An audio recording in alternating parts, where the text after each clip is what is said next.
Hey y'all, just hope y'all are having a great day today. Just wanted to go over something with you right quick, and what I want to talk about today is vibrating blade baits. And this is a old school cotton cordell gay blade. I've been using this bait probably for 15 years, long time. This is a little 1/4 ounce, and these baits right here will catch everything. Bream, bass, and perch, and mainly what I use them for is perch. When perch are ganged up, when they're on pockets, when they're on the flats, and between docks mainly. Basically all I'm doing is running the bank between docks, get on flats, points, and stuff like that, and I'm just throwing this cotton cordell gay blade out there, and you can work it different ways. What I like to do is just cast it out there, let it sink couple 3 feet, and then start reeling it, and then stop, and then reel, and stop, and then reel. And then usually, majority of the time, but not always, when you stop this bait, that's when they'll hit it. But you got the gay blade. This is like the more shad color. That's the one I like to use the most. It's called Smoky Joe. Smoky Joe. I've caught a lot of perch on these. Tons of perch. Bass also, not real big bass, but just average size bass. I like the Smoky Joe more than I like the chrome. Even, I don't know, it doesn't seem to matter. Most time on cloudy days, I like to use the Smoky Joe, but I've been throwing it when there's no clouds in the sky, when it's just perfectly sunny, and they seem to tear this thing up. This one here, I've caught the chrome, blue, I've caught bass. You know, bass and perch off this, but it seems like the Smoky Joe is the better color. And like I said, I've been using the cotton cordell gay blade for a long time. So I'm older, you know, you get stuck in your ways with what works. But then later on down the road, I started seeing ads on the internet and different places like that about the original steel shad. And then I had some buddies tell me about it also. And this is also the 1/4 ounce. And these things here, okay, the gay blade only comes in the Smoky Joe and the chrome colors, which that's fine. That's fine. There's nothing wrong with that. But these steel shads come in a dozen different colors. It's crazy. But on these steel shads, when it's cloudy, I like to use the white one. This is the white one. And then, like in darker colored waters, just say it's a little muddy on the banks or a little stained, or your stained areas, I like to use the gold one. I've been using this gold one for a while. You can use definitely the gold in murkier water. And then this one right here is like a sexy shad. This thing's pretty wore out. It's pretty beat up. I've caught a lot of perch on this. A lot of brim. When a brim hits one of these things, they're going to knock it out of your hands. And it's not going to be a little brim. It's going to be a big brim. And then with this one right here, oh, this is a good one too. This is a good color. This is your Fire Tiger in muddier waters. Fire Tiger, can't go wrong with this color. I've caught a lot of perch in murky water on this Fire Tiger. Also, let me show you my setup. You don't need expensive gear for this. You don't need heavy gear for this. There's just no reason for it. All I'm using is a medium action rod, and then this is a Lew's tournament speed spin. Okay, now what I want to tell y'all is this gear ratio on this is only 5-to-1. This is not a high speed reel. 5-to-1. I'm not trying to burn these things, you know, early spring, late fall. I'm not trying to burn these things. I just want to, you know, just reel it in to where you can feel it vibrating, and then stop it, and then for a second or two, maybe a second, 2 seconds tops, and then just keep reeling and stop, keep reeling and stop. This is what I use when I'm not trying to burn these things, and that's not what you want to do when the water's cooler. 5-to-1 gear ratio. This is 10-pound braid. Okay, 10-pound braid. Doesn't matter what braid you use. Doesn't matter. To me, all braids are the same. Now what I do is I got a swivel, And this is a 20. This is a fluorocarbon leader. It's 20 inches long on my steel shad.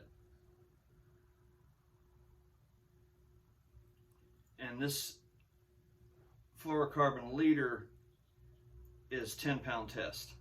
So basically it's 10-pound braid, 10-pound test. And the reason why I like to use 10-pound tests is because there's a lot of stripers in this lake. We're talking about Lake Murray, South Carolina here. Perch fishing, brim fishing, bass stripers. There's a lot of stripers. So if you catch, you know, even if you catch a striper that's 12 or 13, 14, 15 inches long, I don't want to, you know, the steel shads are a little more expensive than the gay blades. So I really don't want to lose this. I've lost a few, and you know, it is what it is, but I don't want to lose it. So 10 on 10, 10-pound braid, 10-pound fluorocarbon, 20-inch leader. Really don't like to go any longer than 18 inches because then when you go to cast this, it starts getting real sloppy. It's behind you. You don't have as much control. Shorter leaders are better. This is just the latest one I've tied on. And this is what I'm using right here, the Cigar. This is the basics, 10-pound test. This stuff's, I cut this on sale over the winter for like $6. Can't go wrong. And this stuff is good. I haven't lost any fish on this. So this is for slower, 5 to 1. You're not trying to burn this thing. You don't need to burn it, really. But when I do want to speed up, like if I'm, say, late spring, early summer, you want to speed up because the water temperature is rising. So you definitely want to speed up. So what then I do then is I go to the Lew's Speed Spin. This is the American Hero Speed Spin. You can burn these things. You can burn those a lot faster. And the fish seem to like it. The perch, the bass, everything. They seem to like it better. So when I want to go faster, I just use a spinning reel with faster gear ratio. It's the same scenario, 10 on 10. 10-pound braid, 10-pound fluorocarbon. Works really well. And they want it faster. They want it faster late spring, early summer. You know, it seems like you almost can't reel it fast enough, and you really don't have to stop it but once or twice on the way back to the boat. Now all I'm doing with these baits, steel shad and the cotton cordales, all I'm doing is like I'm bass fishing. I'm just running the bank. You get in these big pockets where there's just tons and tons and tons and tons of dogs. So sometimes those perch, when they're feeding, they'll sit out on the end of the dock, on the front of that dock. You can just cast out there, let it sink down a little bit and start reeling it, and they're on it. I mean, they're on it every cast. They're in there thick, they're on it. And then sometimes they're between the docks. You know, the spaces between the docks, they're in there. Most of the time when I'm catching brim, I catch a lot of brim off of secondary points. Rocky, gravelly shell beds, secondary points for a brim. And trust me, when a brim hits one of these, you'll know it, because it's not going to be a little one. It's going to be a good sized brim. Now the other thing is, just to give you the heads up too, in the early spring when the catfish are on the docks, you know, catfish are up on the docks, are probably eating them perch and probably eating some brim and just that in general. But I don't know what it is, but catfish love these things. Catfish love vibrating baits. They love them. And when you hit one, it's like you feel like you just hit a stump and you're snagged, and then next thing you know, it starts moving and it's just smoking dragging, smoking it off your reel, just like crazy. Catfish love these things. It never fails. One day I went out, I was fishing docks, I caught 6 catfish on these bad boys. It was crazy. It was just one of them days where everything was right. Everything was biting right, everything in general. Okay, let me show you one more thing on these steel shads. Okay, on this steel shad right here, I've already changed the hooks. On these. You want to get extra treble hooks, because the trebles, and it's just not on that bait, it's also on the cotton cordales. I've changed the hook on that, the front one. It's bigger. These hooks are just, this is the ones I changed. These hooks on these steel shads, they're just okay, in my opinion. They're just okay. After you catch a bunch of fish, perch, and even if you get into the stripers and you're catching brim, you got to use pliers to get them out of their mouths. So your pliers are jacking up the hooks, and the fish in general are jacking up your hooks. So it's always good to have, just change out the hooks. They make it easy, thank goodness. There's swivels on there, so it is easy to change out the hooks, and I do that a lot. And on this one, like the gay blades, they don't make it easy to change the hooks. I had to put an O-ring on there, not a swivel, but an O-ring, and then put the hook on there.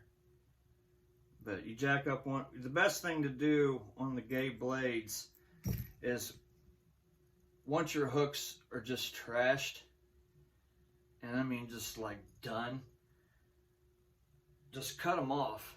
Get you a pair of snippers, cut them off, put a O-ring on there, and then put your hook on there. That way the next time you want to change hooks, there's already O-rings on these.